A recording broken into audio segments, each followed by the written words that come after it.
Hello everyone, welcome to Stimulus Academy. जो भी है वीडियो देख रहे हैं स्टूडेंट्स, टीचर्स या पेरेंट्स, मैं चाहूँगा कि आप ये वीडियो पूरी देखें क्योंकि मैंने इसमें सेल्फ डिक्लेरेशन के बारे में पूरी तरह अच्छे से एक्सप्लेन किया है। तो मैं आपको पहले ही बता देता हूँ कि वीडियो में मैं क्या बताने वाला हूँ। मैं आपको बताऊँगा एडमिट कार्ड के बाद, डाउनलोड करने के बाद और प्रिंट करवाने के बाद आपको क्या करना है। दूसरा, important instructions for filling self declaration form and some instructions for freshers मतलब जो पहली बार एग्ज़ाम दे रहे हैं, नीट के एग्ज़ाम के बारे में जिनको आइडिया नहीं है कि किस तरह से OMR शीट फिल करी जाती है, वो सब मैं आपको बताने वाला हूँ। तो सबसे पहले हम बात करते हैं एडमिट कार्ड की। एडमिट कार्ड की बात करें तो यह 3 पेज का NTA की वेबसाइट पर आपको मिल जाएगा। अगर आपने डाउनलोड कर लिया होगा तो सबसे बेहतर बात है, और आपने अभी तक डाउनलोड नहीं किया है तो प्लीज़ जाकर डाउनलोड कीजिए और प्रिंट भी करवा के रख लीजिए। For to be on a safer side आप 2 कॉपीज़ प्रिंट करवा के रखिए। कोई अगर प्रॉब्लम हो जाती है, कुछ गड़बड़ हो जाती है आखिरी टाइम पे, तब आपके पास वक्त नहीं रहेगा कि आप रिवीजन करें या एडमिट कार्ड वापस प्रिंट करवाएं, तो to be on a safer side आप 2 कॉपीज़ प्रिंट करवा के रख लीजिए। किन्हीं लोगों के जो एडमिट कार्ड हैं वो 4 पेजेस के दिख रहे हैं ऑनलाइन वेबसाइट पे, तो घबराने की बात नहीं है। आप सीधे साइबर कैफ़े जाइए, वो लोग बहुत स्मार्ट रहते हैं, आपको 3 पेजेस में ही डाउनलोड करके देंगे। बेहतर है कि 3 पेजेस में ही आप डाउनलोड करवा के लेके जाइए। और प्रिंट अगर कलर निकलवाना है या ब्लैक एंड वाइट निकलवाना है, ये बच्चे बहुत कंफ्यूज रहते हैं। तो ऐसा कोई डिमार्केशन नहीं है कि आपको कलर निकलवाना है या ब्लैक एंड वाइट निकलवाना है। गवर्नमेंट ने ऐसा कुछ नहीं बोला है, NTA ने ऐसा कुछ नहीं बोला है, बट पर्सनली आई प्रेफर कि आप प्रिंट कलर्ड ही निकलवाइए। रीज़न इसका ये है कि आपके एडमिट कार्ड में 2 फ़ोटोज़ रहेंगी। एक फ़ोटो आपकी प्रिंटेड रहेगी जो आपने रजिस्ट्रेशन के टाइम पे अपलोड की थी, और एक फ़ोटो आप खुद पेस्ट करेंगे। यहाँ पे एक स्लॉट दिया हुआ है, वहाँ पे आप पेस्ट करेंगे। तो जब आप नीट के सेंटर में बैठेंगे एग्ज़ाम देने के लिए, तब इन्विजिलेटर आपके पास आएगा और वो एडमिट कार्ड में आपकी दोनों फ़ोटोज़ क्रॉस वेरीफाई करेगा, क्रॉस चेक करेगा। तब वो फ़ोटोज़ दोनों आइडेंटिकल लगनी चाहिए। अब एक तो फ़ोटो आपकी कलर्ड फ़ोटो आपने प्रिंटेड, एक तो कलर्ड फ़ोटो आपके पास प्रिंटेड है और एक फ़ोटो आपने अपलोड की है, तो दोनों आइडेंटिकल लगें, एकदम आइडेंटिकल लगें। इसीलिए आई प्रेफर कि आप कलर्ड प्रिंट आउट ही निकलवाएं। अब हम बात करते हैं एडमिट कार्ड की स्पेसिफिकेशंस की। तो एडमिट कार्ड का पहला पेज अगर आप देखें तो कुछ ऐसा दिखेगा। पहले पेज का अपर हाफ पर आपकी पर्सनल डिटेल्स रहेंगी और टेस्ट डिटेल्स भी, और सेकंड हाफ पर सेल्फ डिक्लेरेशन कोविड-19 से रिलेटेड। चलिए तो बात करते हैं सेल्फ डिक्लेरेशन की। सेल्फ डिक्लेरेशन इतनी कोई बड़ी बात नहीं है। इसका मतलब बस इतना सा है कि आप स्व घोषणा कर रहे हैं, खुद से घोषणा कर रहे हैं कोविड-19 से रिलेटेड कुछ महत्वपूर्ण बातों के बारे में, कि आपको उनके बारे में पता है। कोविड-19 के दौरान हेल्थ से रिलेटेड बातों के बारे में जानना बहुत महत्वपूर्ण है। इसीलिए सेल्फ डिक्लेरेशन के पॉइंट्स कुछ इस प्रकार हैं। पहला पॉइंट यह बताता है कि आपने इंस्ट्रक्शंस, गाइडलाइंस और भारत सरकार द्वारा दिए गए कोविड-19 से संबंधित ऑर्डर्स पढ़ लिए हैं, और इसके अलावा कुछ इन्फॉर्मेशन आपको NTA की ऑफिशियल वेबसाइट पर भी दी गई है, जैसे कि इन्फॉर्मेशन बुलेटिन, इंस्ट्रक्शंस, एग्जामिनेशन से रिलेटेड नोटिसेस। इसी तरह सेल्फ डिक्लेरेशन का दूसरा पॉइंट हमें ये बताता है कि आपको बताना होगा कि पिछले 14 दिनों में आपके साथ यह कुछ हुआ तो नहीं, जैसे कि फीवर, कफ, ब्रेथलेसनेस मतलब सांस लेने में तकलीफ, गले में खराश मतलब सोर थ्रोट, नाक बहना, बदन में दर्द मतलब बॉडी एक, और इन सब सिम्टम्स के अलावा आपको कुछ और मेंशन करने लायक लगता है तो आप अदर्स में यहाँ पर लिख सकते हैं। इसके अलावा सेकंड पॉइंट के B पार्ट में आपको मिलेगा कि आप किसी कोविड-19 से ग्रस्त व्यक्ति के क्लोज कांटेक्ट में तो नहीं आए, और यहाँ क्लोज कांटेक्ट का मतलब जो NTA ने बताया है कि 1 मीटर से कम की दूरी, कम से कम 15 मिनट के लिए। तो अगर आपको लगता है, आपको याद है कि आप ऐसा कुछ हुआ है आपके साथ कि आपने क्लोज कांटेक्ट बनाया है एक कोविड-19 पेशेंट के साथ, तो आप यहाँ पर टिक कर सकते हैं सेकंड पॉइंट के B पार्ट में।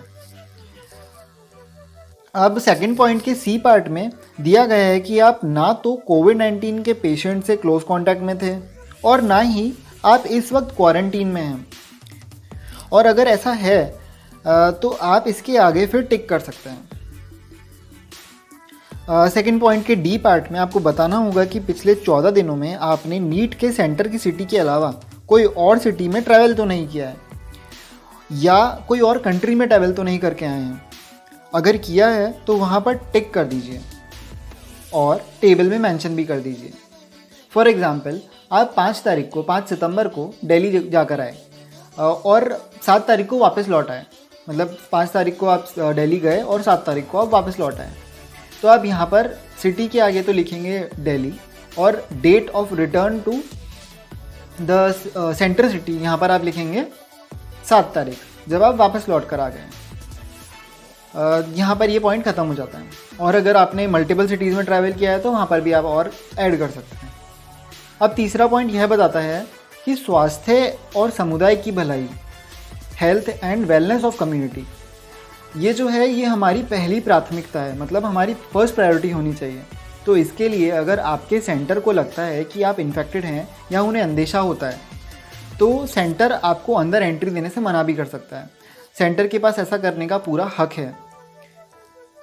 पर ऐसा कोई केस जेई मेंस के टाइम पर तो देखने को नहीं मिला कि सेंटर ने किसी बच्चे को एग्ज़ाम देने से मना कर दिया हो या वापस लौटा दिया हो। मालूम करने पर पता चला है कि जिन बच्चों को कुछ माइनर सिम्टम्स थे उनको सेपरेट रूम में बिठाया गया ताकि कोई वायरल फीवर का ट्रांसमिशन ना हो और एग्ज़ाम एक स्मूथ तरीके से चलता जाए। पेज क्रमांक 2 पर दिए हुए इम्पॉर्टेंट इंस्ट्रक्शंस फॉर कैंडिडेट्स आपने पढ़ लिए हैं, ऐसा 4th पॉइंट में लिखा है। और पेज क्रमांक 3 पर दिया हुआ है एडवाइजरी फॉर कैंडिडेट्स रिगार्डिंग कोविड-19, यह भी आपने पढ़ लिया है। तो अगर पेज क्रमांक 2 और पेज क्रमांक 3 पर दिए गए इंस्ट्रक्शंस और एडवाइजरी आपने पढ़ लिए हैं तो आप इन बातों से सहमत होने के बाद इन बातों की पालना करेंगे, ऐसा चौथे पॉइंट में दिया है। तो आप इसके आगे टिक कर सकते हैं। अब हम बात करते हैं सिग्नेचर्स आफ्टर सेल्फ डिक्लेरेशन। इसका मतलब क्या है, जो ये बॉक्सेस दिए गए हैं यहाँ पर एक कैंडिडेट की फ़ोटो, मतलब आपकी वही फ़ोटो आपको चिपकानी है, आपकी वही फ़ोटो आपको लगानी है जो फ़ोटो आपने रजिस्ट्रेशन के टाइम पे नीट के फॉर्म में अपलोड की थी। क्योंकि एग्ज़ाम सेंटर पे इन्विजिलेटर यहाँ पे क्रॉस चेक करेगा, क्रॉस वेरीफाई करेगा। और कैंडिडेट्स का लेफ़्ट थंब इम्प्रेशन, तो ये थोड़ा सा इम्पॉर्टेंट बात रहती है क्योंकि कैंडिडेट का लेफ़्ट थंब इम्प्रेशन आपको स्ट्रिक्टली अपना लेफ़्ट थंब का इम्प्रेशन ही यूज़ करना है, तो और आपको सिंगल बार ही यूज़ करना है। तो आप चेक कर लीजिए, एक बार प्रैक्टिस कर लीजिए, रफ पेपर पे 2-3 बार ट्राई कर लीजिए कि अच्छे से आप लगा पा रहे हैं कि नहीं, तभी फाइनल एडमिट कार्ड पे आप लगाइए। वरना अगर क्लियर नहीं दिखा तो फिर आपको एग्ज़ाम सेंटर से वापस लौटने के लिए कुछ कार्रवाई हो सकती है। तो कोई भी रिस्क लेने की ज़रूरत नहीं है, प्री प्लान रहिए, अच्छे से इम्प्रेशन लगाइए। तीसरा आता है कैंडिडेट्स का पेरेंट का सिग्नेचर। तो यह इम्पॉर्टेंट है, आपको अपने पेरेंट का सिग्नेचर लेना है, कोई भी सिंगल पेरेंट का सिग्नेचर चलेगा। उसके बाद हम देखते हैं कि कैंडिडेट का सिग्नेचर। तो कैंडिडेट के सिग्नेचर की जगह आपको अभी फिल नहीं करना है, यह इन्विजिलेटर के सामने ही फिल होगा। तो इन्विजिलेटर के सामने इसलिए फिल होता है क्योंकि एक साइन की कॉपी, एक आपके सिग्नेचर की कॉपी ऑलरेडी एनटीए के पास है और एक कॉपी एडमिट कार्ड पे आप इन्विजिलेटर के सामने करने वाले हैं। तो यह वेरीफाई करना बहुत ज़रूरी होता है कि जिस बच्चे ने रजिस्टर किया था वही बच्चा एग्ज़ाम के लिए अपीयर हुआ है। तो आपको ये कैंडिडेट सिग्नेचर पहले से नहीं भर के रखना है, बिल्कुल भी नहीं, इन्विजिलेटर के सामने ही भरा जाएगा। यह सब आपको ब्लू या ब्लैक बॉल पॉइंट पेन से ही भरना है। जेल पॉइंट का यूज़ कोई नहीं करेगा, do not use gel pen. I suggest कि ये जो सेल्फ डिक्लेरेशन की चीज़ है, जो सिग्नेचर्स हैं, यह आप 11th या 12th सितंबर को भरिए। रीज़न बीइंग, जो आप टिक बॉक्स करेंगे, टिक करेंगे चेक बॉक्सेस में, वो आप अगर मान लीजिए कि जल्दी कर लेते हैं, 6th 7th या 8th 9th 10th इन दिनों में कर लेते हैं, तो चांसेस हैं कि 13 सितंबर तक ये जो आपके सिम्टम्स हैं ये परसिस्ट ना करें।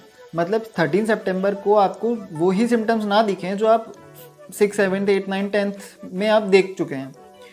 तो और ज़्यादा चांसेस हैं कि अगर आपको 11th या 12th पे जो सिम्टम्स हैं वो 13 तक परसिस्ट करेंगे। या आगे एक्सटेंड फॉरवर्ड होंगे। तो बेटर रहेगा, आई पर्सनली सजेस्ट कि आप 11th या 12th को ही ये चेक बॉक्सेस भरें, टिक करें बॉक्सेस में, और उसके बाद ही सिग्नेचर करें। अभी यहाँ तक हमारा सेल्फ डिक्लेरेशन की बात पूरी हो गई है। अब हमारा नेक्स्ट है कि हम बात करते हैं फ्रेशर्स के बारे में। थोड़ी सी इंपॉर्टेंट है। फ्रेशर्स मतलब जो बच्चे 12th के साथ एग्ज़ाम दे रहे हैं या फिर फर्स्ट टाइम एग्ज़ाम दे रहे हैं। देखकर घबराने की बात नहीं है, सब कुछ आसानी से हो जाता है। और बस यहीं तक था। कुछ इंस्ट्रक्शंस, कुछ क्वेश्चंस हो आपके तो आप कमेंट बॉक्स में पूछ सकते हैं। और अगर आपको इम्पॉर्टेंट इंस्ट्रक्शंस फॉर कैंडिडेट्स के बारे में जानना है या फिर एडवाइजरी फॉर कैंडिडेट्स रिगार्डिंग कोविड-19 के बारे में भी जानना है या डिटेल्स चाहिए, तो आप सब्सक्राइब कर सकते हैं। And please press on the bell icon and like the video, and if possible share the video. Thank you.